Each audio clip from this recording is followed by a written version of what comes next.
के सांचों में ढल जाते हैं, कुछ लोग वक्त के सांचों को बदल देते हैं। पर क्या कर लोगे आप उन लोगों का जो वक्त से आगे निकल जाते हैं, जो वक्त से आगे निकल जाते हैं। मंच पर विराजमान मेरे पिताजी और आज के इस कार्यक्रम के मुख्य अतिथि महोदय गुरुवर भागीरथ दास जी आचार्य, प्रधान प्रतिनिधि श्रीमान भागीरथ जी तेतरवाल और हुक्मराम जी बिश्नोई साहब और इस कार्यक्रम में आए हुए समस्त मेहमानगण, छोटे बच्चों, भाइयों और बहनों। जैसा कि आप सब जानते हैं कि मैं पुलासर गांव का रहने वाला हूं।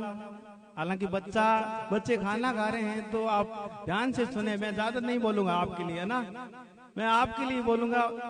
बाकी जो जिनको जाना था वो जा चुके हैं, मैं सिर्फ आपके लिए आया हूं और मैं जयपुर से आया हूं। मैं ये चाहता हूं कि हमारे क्षेत्र से आप जैसी जो प्रतिभाएं हैं वो बाहर निकले।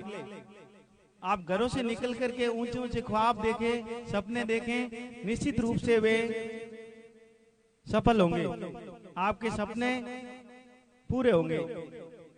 सबसे पहले देखो, कुछ चीजें होती है जिनको हमारे जीवन में हमें ध्यान रखना होता है। अनुशासन वो हमारे जीवन की पहली चीज है। अगर हमारे जीवन में अनुशासन है तो सब कुछ हमारे पास है। आप समय का प्रबंधन अच्छे से करें, कोई भी काम है वो कल पर ना टालें, आज का काम आपको करना है तो अभी करें। कहते हैं ना कि जब आप वक्त को बर्बाद करते हैं, कल वक्त आपको बर्बाद कर देगा। इसलिए एक एक जो मोमेंट है आप इसका एंजॉय करें और कठिन से कठिन मेहनत करें। दूसरा, आप अपने कंफर्ट जोन को छोड़िए। हमें क्या है कि कंफर्ट जोन अच्छा लगता है कि यार आज नहीं पढ़ा जा रहा मेरे से, अब नींद आ रही है, मैं सो रहा हूँ। जब आपको ऐसा ख्याल आए तो आप अपने पिता को काम करते हुए देख लेना, फिर आपकी आंख में आंसू आएंगे और निश्चित रूप से आप आगे बढ़ेंगे। आप मन के अंदर एक जुनून लेके दृढ़ विश्वास के साथ मेहनत करें तो आप निश्चित रूप से कामयाब होंगे। आप अपनी सोच को पॉजिटिव रखें, आप अपनी सोच बदलो, सितारे बन जाएंगे। नजर बदलो, नजारे बन जाएंगे। कश्तियां बदलने की जरूरत नहीं, आप दिशा बदलो, किनारे अपने आप बदल जाएंगे, किनारे अपने आप बदल जाएंगे। अब क्या करते हैं, कक्षा 12वीं करने के बाद युवा है वो भटक जाते हैं और युवतियों की शादी कर दी जाती है। ये सबसे बड़ी विडंबना की बात है। हमें इस बात को समझना होगा। जो भी बच्चा तैयारी कर रहा है उनका विवाह है वो बहुत ही जल्दी कर देते हैं। तो हम यहाँ पेरेंट्स भी उपस्थित हैं, तो मैं सबको यही कहूंगा कि जो भी बच्चा आपका पढ़ रहा है तब आप उनको बंधन में जिम्मेदारियों से ना बांधिए, आप उनको समय दीजिए। निश्चित रूप से वह आपका नाम ऊंचाइयों तक लेके जाएगा, ऊंचे आयाम स्थापित करेगा। अब युवा जब किशोरावस्था की अवस्था में आते हैं तो पथ से भ्रष्ट हो जाते हैं। 90% युवा भौतिकवादी संस्कृति की इस चकाचौंध भरी दुनिया में खुद को इस प्रकार भ्रमित कर लेते हैं कि उनको लगता है कि मैं ही इस जहां का शहंशाह हूं। आधुनिकता की जो चीजें हैं उनसे इतने प्रभावित हो जाते हैं, पढ़ना लिखना बिल्कुल भी भूल जाते हैं। और आज का जो युग है वो इंटरनेट और आईटी का युग है। इस युग में मोबाइल फोन का सदुपयोग न करके दुरुपयोग करते हैं। तो आप क्या करें, मोबाइल फोन का यूज है वो उपयोग है वो सदुपयोग करें। अच्छे कार्य के लिए बना हुआ है, इंस्टाग्राम, फेसबुक, इनके लिए ये नहीं बना हुआ है। शेयर चैट, अलग अलग नाम होते हैं, है ना। तो अभी आपका वक्त है वो पढ़ने का है। आप जिस भी क्षेत्र में जाए अपने आप की पूरी ताकत है उसके अंदर झोंक दे, आपको वास्तव में बहुत अच्छा फील होगा। मैं एक उदाहरण देता हूँ। राजसमंद जिले के एक पिपलात्री गांव है, उनके श्याम सुंदर जी एक सरपंच रहे हैं। उन्होंने इतना शानदार काम किया है जिसके लिए उन्हें पद्म भूषण, तो भारत सरकार का सबसे प्रतिष्ठित पुरस्कार है, वो दिया गया। उन्होंने प्रत्येक बच्ची के जन्म पर एक पौधा लगाया। इस तरह वहां आज पिपलांत्री मॉडल नाम से एक गांव ग्रीन विलेज के नाम से संचालित हो रहा है। तो क्या करें, हम जिस भी फील्ड में जाएं, चाहे वो बिजनेस का हो, चाहे वो एजुकेशन का हो, चाहे वो खेल का हो, चाहे वो म्यूजिक का हो, चाहे वो किसी भी फील्ड का हो, आप जमकर मेहनत करें, एक दिन आप ऊंचाइयों को जरूर छुएंगे। और मन में ये ठान लिया कि कंफर्ट जोन से आपको बाहर नहीं निकलता है। कंफर्ट जोन क्या होता है?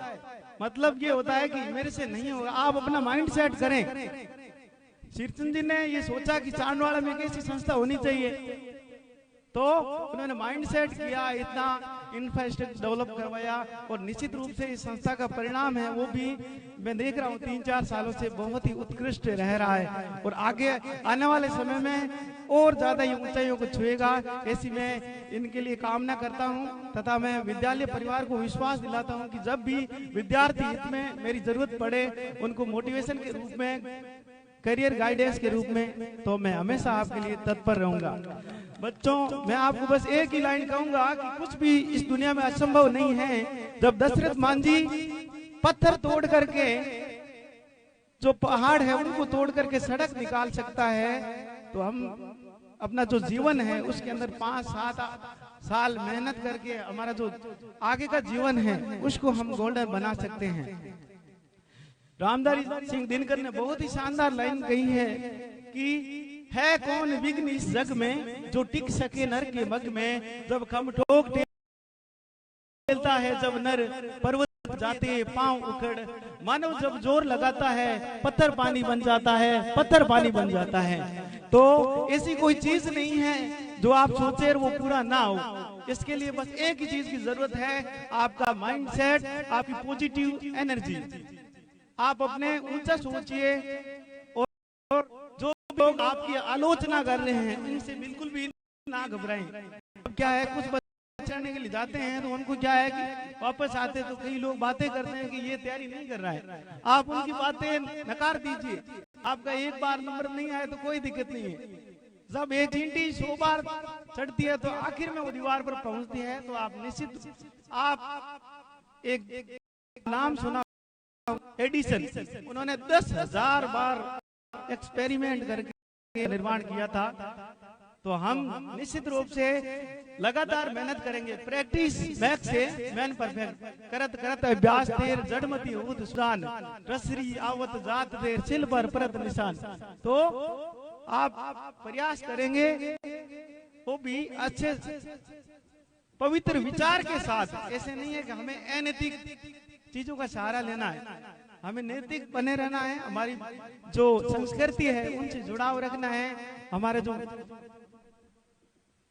बुजुर्गगण है, माता पिता है, उनके साथ समन्वय बना के रखना है। आजकल देखा जाता है कि युवा पीढ़ी है वो क्या है कि अलग ही उनके है कारनामे। और पिछले दिनों में देख रहा हूँ कि जो बज्जू का इलाका है वो एक पंजाब की फिल्म है ना, उड़ता पंजाब, उसकी तरह बनता जा रहा है। तो आप सकारात्मक सोचते हैं, नशे की प्रवृत्ति से दूर रहें।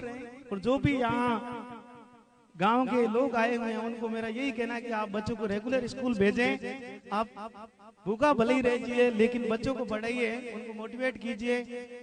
वो आपका नाम है वो ऊंचाइयों तक लेकर जाएंगे।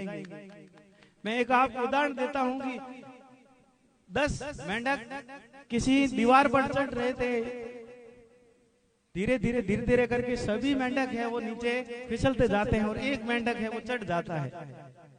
जब सभी मेंढकों ने पूछा कि हमसे नहीं चढ़ा गया, क्योंकि एक दूसरे की आलोचना कर रहे थे। आप अच्छा कार्य करोगे तो आपकी आलोचना होगी। उसको पूछा कि तेरी सफलता का राज क्या है, तो उसने जवाब दिया कि वो क्या था, बहरा था, सुन नहीं सकता था, लोगों की बातों पर उस पर कोई असर नहीं था। तो आप आलोचना से न घबराएं। ये जीवन आप अच्छा कार्य करेंगे तो कुछ लोग आपके आड़े आएंगे। मैं आपके उज्जवल भविष्य की कामना करता हूं, और कुछ भी संभव नहीं है। ठीक है, तो आप लगातार मेहनत करें। अभी आपका वक्त है। अब मैं अंत में एक शायरी के माध्यम से अपने इस उद्बोधन को अंतिम विराम देना चाहूंगा कि जो सफर को इख्तियार करते हैं वे मंजिल को पार करते हैं। एक बार चलने का हौसला तो रखिए, ऐसे रास्ते आपका इंतजार करते हैं। बहुत सारी जो जगह हैं वो आपके लिए इंतजार कर रही हैं। बस आपको खुद को एक टारगेट फिक्स करना है, एक लक्ष्य बना के सही दिशा में मेहनत करनी है। आप निश्चित रूप से कामयाब होंगे। अंत में मैं इस विद्यालय परिवार के प्रधानाचार्य महोदय श्रीचंद जी को आभार प्रकट करता हूं कि मुझे आपके बीच आने का मौका दिया। मैं निश्चित रूप से जब भी आपको मेरी कमी हो, जब भी आपको जरूरत हो, मैं आपके बीच आता रहूंगा। धन्यवाद। जय हिंद, जय भारत। बहुत